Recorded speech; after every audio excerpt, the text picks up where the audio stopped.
Okay. So let us start your interview. Please introduce yourself first.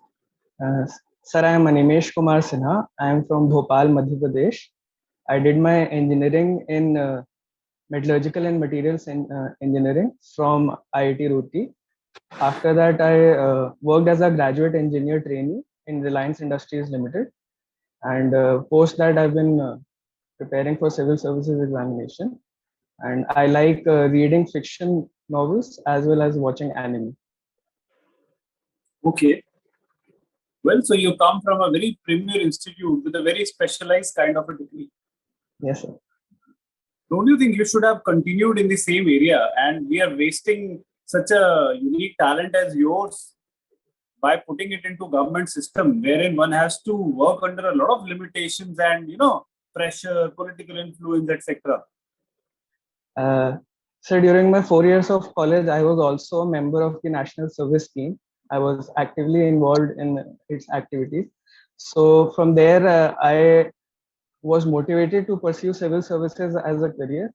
And I believe whatever I had learned in my engineering as a whole would also help me in performing my duties as a government servant. Okay. What are the areas you want to work upon in government sector?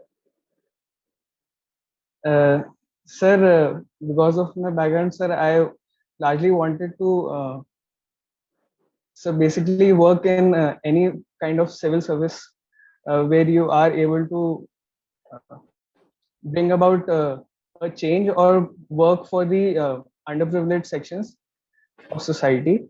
And so EPFO as an organization, I think will help me in doing that kind of work. Okay. So what are the, tell me, what is the statutory limit of EPFO for salary?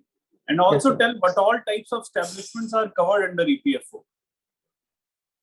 Sir, the statutory limit for the salary would be 15,000 per month for a worker.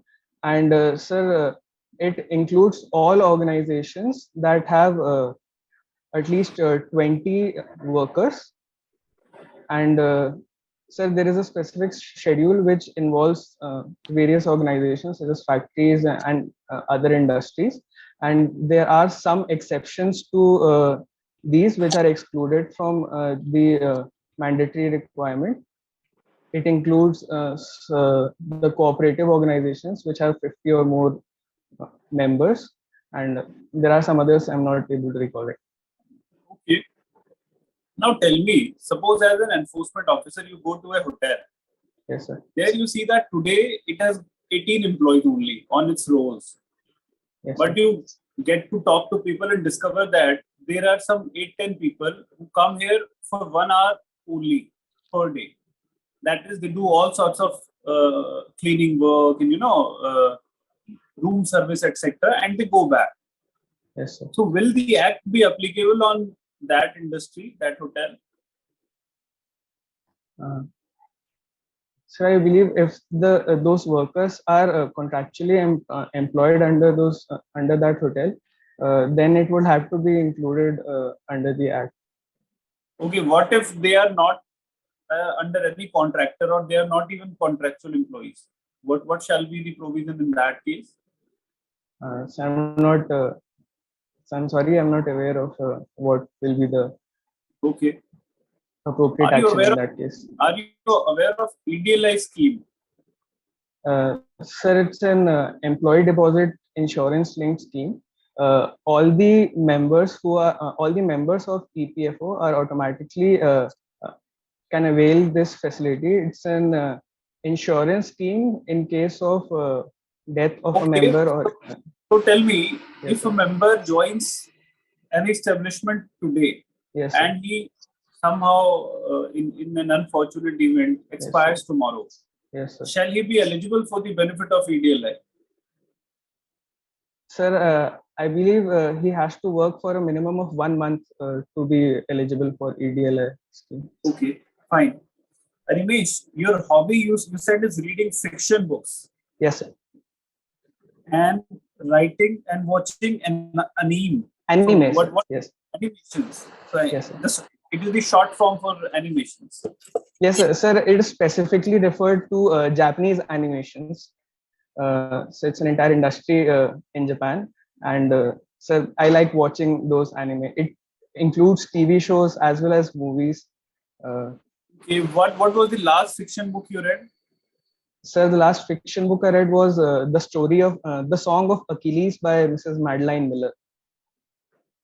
Animesh, don't you agree that fiction reading takes us away from reality, and it kind of reduces our personality in a manner that you become less practical and you start living in a virtual world of your own, and somehow that impacts your professional work as well. Don't you agree to it? Sir, I beg to differ with this opinion, sir. Sir, fiction, maybe it creates us another world or supernatural world, but at the end of the day, it is written by real people. The interactions that the characters have in these books are very real, and which can have an impact on our real life as well. So, sir, I don't believe that it would What do take you us have to? away. Okay, Animesh, you have delivered your point. Now tell me one thing. Suppose if there is a negative character, like Yes, sir. we saw in a movie called Kabir Singh, Yes, sir. the negative character was somehow glamorized, and he was the hero of the movie. So don't you think that being a fiction, still it impacts the minds of young individuals in a negative sense, so to say? Yes, sir. Sir, some of these characters can have a negative impact, but it is an art form, and we have to take care of the ultimate message that these art forms are delivering. Yes, it was, sir, and sir, I believe that it was a negative character, but it also created a discussion among the people that we are discussing that it is a negative character and Fine. it should So not have been done. if message giving is the primary objective in image, then don't you Yes, sir. think it should be non-fiction, which should be promoted over fiction, so that the message is crystal clear and there is no confusion to anyone's mind?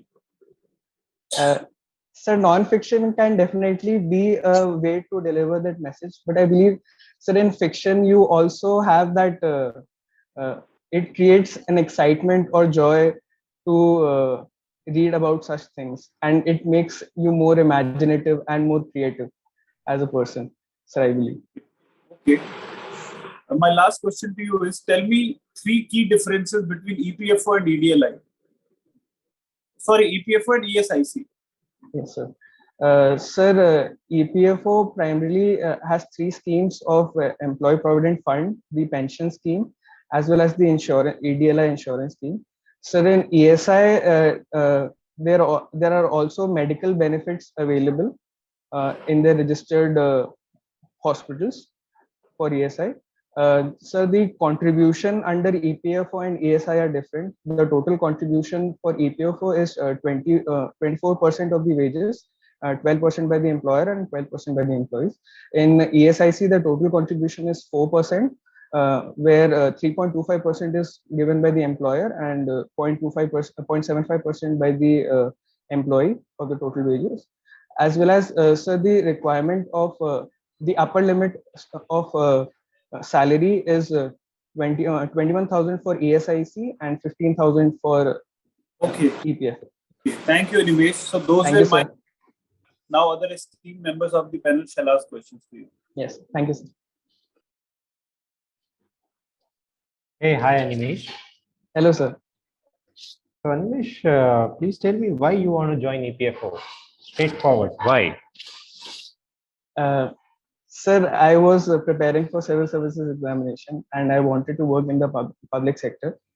And EPFO as an organization is also working towards the to ensure social security of the working class, sir. So, sir, it aligns with what I initially set out the goal. So that is one of the primary reasons I want to join EPFO. So you mentioned that initially you set out a goal and EPFO comes in that picture. Can you explain more about that? Sir, I meant that I wanted to work in the government sector as a in public service, and EPFO is also working in that field for ensuring the social security, which is becoming more important right now. All right, understood. Yes, sir. that you want to work for a social security cause. So Yes. you are from Bhopal. Have you Yes, visited EPFO office in Bhopal? Not yet, sir. I'm not yet visited the office. Not yet. No, sir. Okay. So the thing is that you were a pass out of 2015. You did Yes, sir. an trainee graduate engineering trainee. Yes, sir. So it was an apprenticeship program or something like that. No, sir. Sir, I was selected through the placement program in Reliance Mhm. Industries. In the first year, we are on probation. So our designation is graduate engineer trainee. And after the first year, you are promoted to a manager post. Okay. So in labor laws, have you Yes, heard sir. about Apprenticeship Act, on-job training, apprenticeship programs?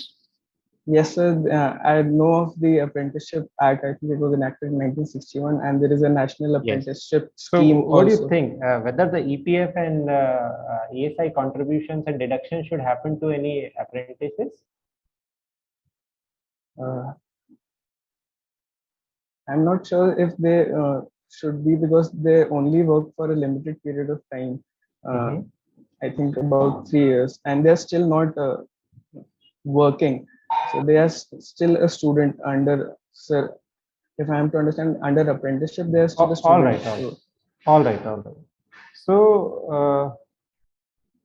let's talk about your hobby, that is Yes, sir. anime. Yes, sir. So you must have seen the very famous anime series like Naruto. Yes, sir. I have watched Naruto. Yes. So since we are sitting in 2022 and you are a pass out of 2015. Yes, sir. So just tell me two characters from Naruto which you yourself implement in your real life. So the lead character Naruto, his motto was "Believe in yourself and never go back on your word." So that is one thing that I've always incorporated in my endeavors, that I'll always keep believing and keep myself motivated to pursue my endeavors. So And okay, let's talk about this thing only, that you are doing endeavors in your personal life. Forget about civil services. yes, sir. Can you show these characters in other real life which you have said, except from your studies and all? Uh, sir, in sir, actually, apart from my studies, whether be it my college or after for civil services, I'm not Mhm. actually done anything else. I did in my internship. I did a research internship at University of Waterloo in Canada, and there also we had 12 weeks. I worked my utmost, and I was part of a. I was a co-author for the research paper published there.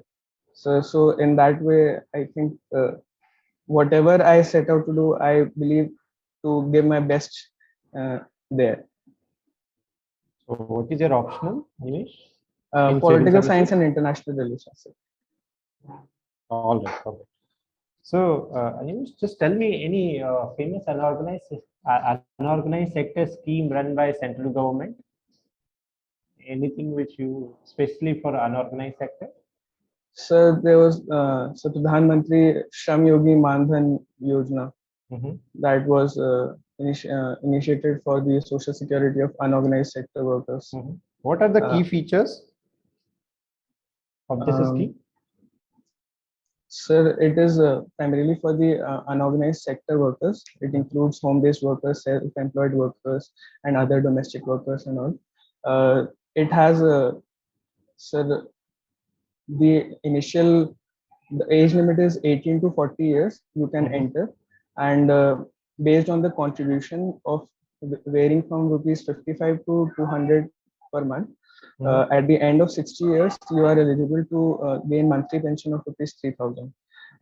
And the eligible candidate should not be under any other social security scheme such as EPFO, ESIC, or National Pension Scheme, as well as he should not be an income taxpayer.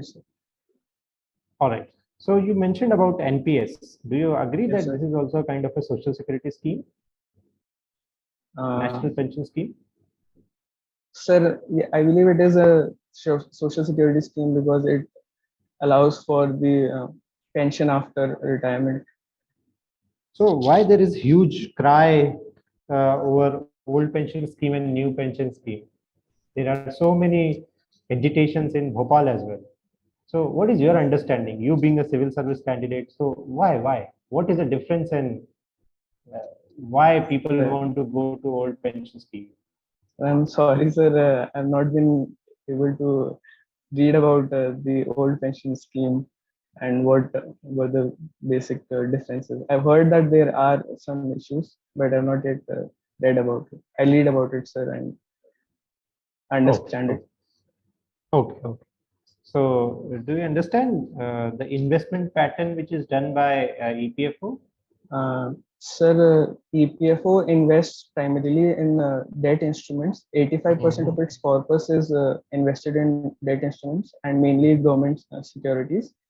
And rest 15% is invested in equity or equity related schemes, primarily the exchange traded funds.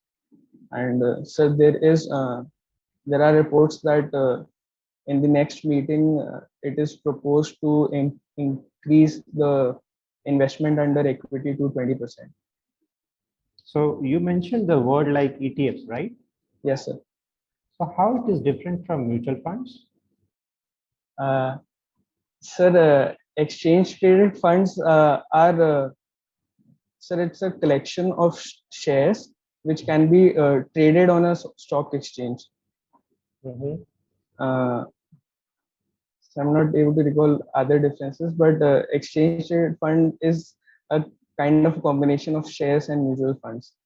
So they are mutual fund is also same. What's the difference there? Do you agree that mutual funds are also a combination of shares? Sir, mutual funds can also have other bases,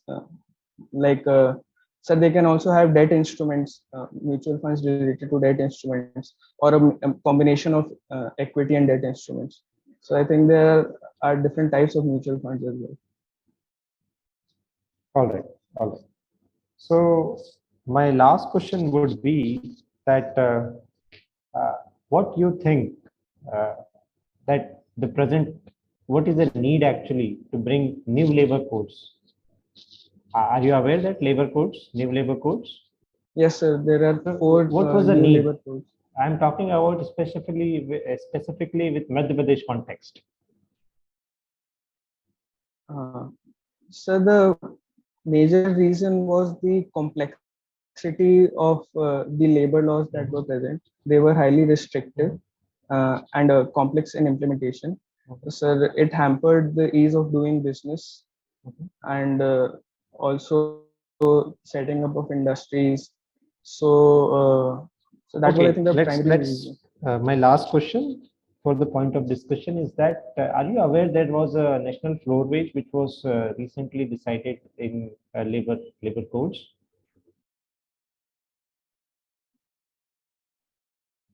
National floor wage, that is called minimum wages. Yes, sir. Sir, there is a provision to assign national floor wage, but I'm not aware if it has been set yet or not, or the exact figures. Okay, just last question, that what is the status of this labor codes in Madhya Pradesh?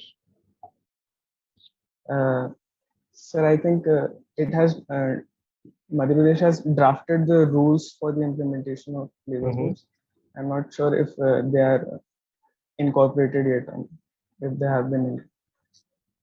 Okay, so in which in the 7th constitutional schedule, 7th schedule, yes, sir, they are under which list? This especially labor codes, concurrent list. So yes, Madhya Pradesh has to be key role in implementing in their own state, right?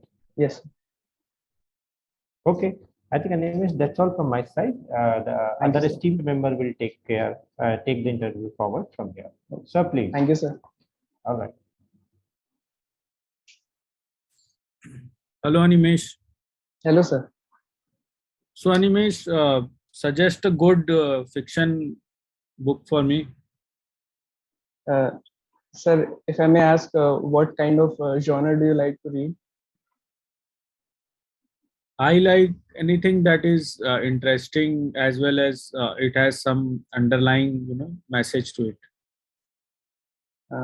So the story that I read last, Song of Achilles is also a very good book in that regards. Apart from that, sir, I believe any book by Song Mr. of Achilles is about what?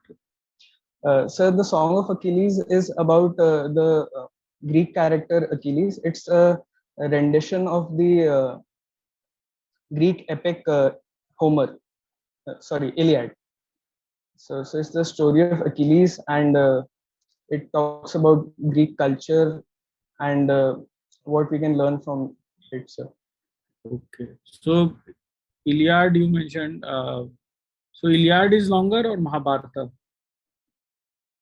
Sir, I'm not sure if I know exact which is You read longer, but Mahabharata? yes, sir. Sir, I previous to the Song of Achilles, I had read The Palace of Illusions by Mrs. Chitra Debakar Banerjee, and I also had read Mahabharata during my school time, sir. Okay. So the recent version that you mentioned, Yes, sir. did you find it any different from what you had read in your school? Yes, sir. Sir, the Palace of Illusions was the story of Mahabharata from the point of view of Draupadi. So the starting point was from her birth till her death, and we get a female perspective to the story of Mahabharata in her books. Sir. About India Innovation Index, have you heard of this?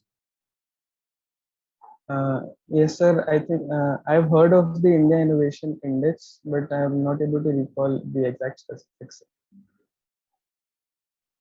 Okay.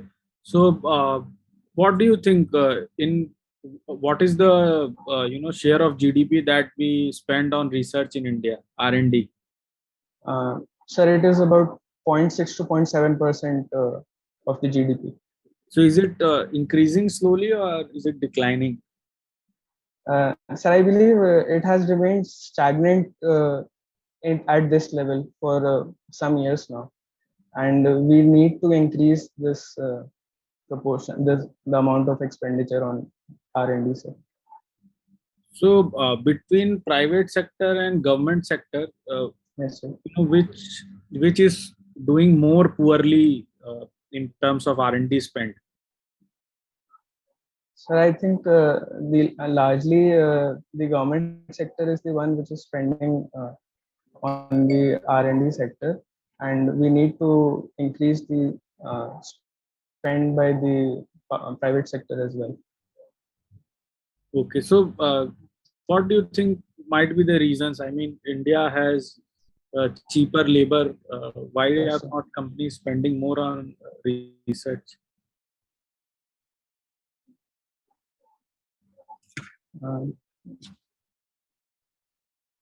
Sir, I believe, sir, even the companies are facing a lack of credit, so as to say, to spend on R&D, as well as, sir, the IPR policy of India is not very favorable for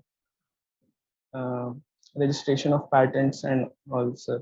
So there also we have some challenges that we have to improve on. Okay. Acha, have you heard about this term windfall tax?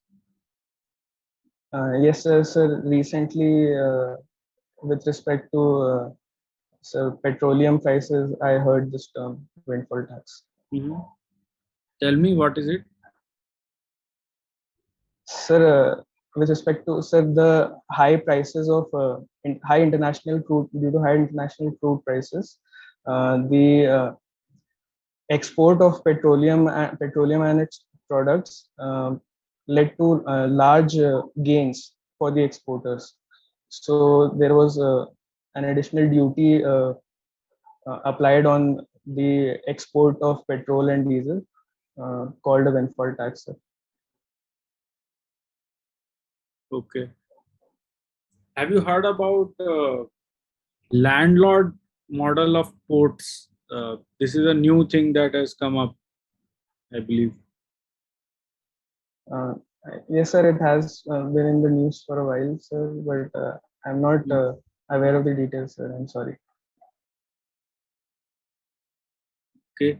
So, how many major ports are there in India?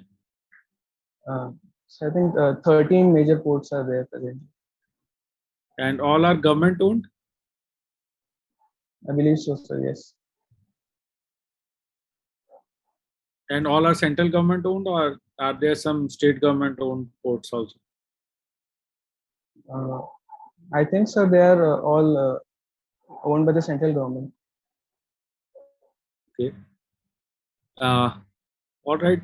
Recently, there was one controversy regarding the Ashok emblem. I hope, being a Yes, sir. updated guy, you know about it.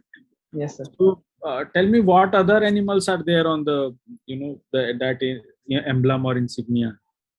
So apart from the lions, sir, in the so the abacus, there's horse, rhinoceros, bull, and elephant, sir.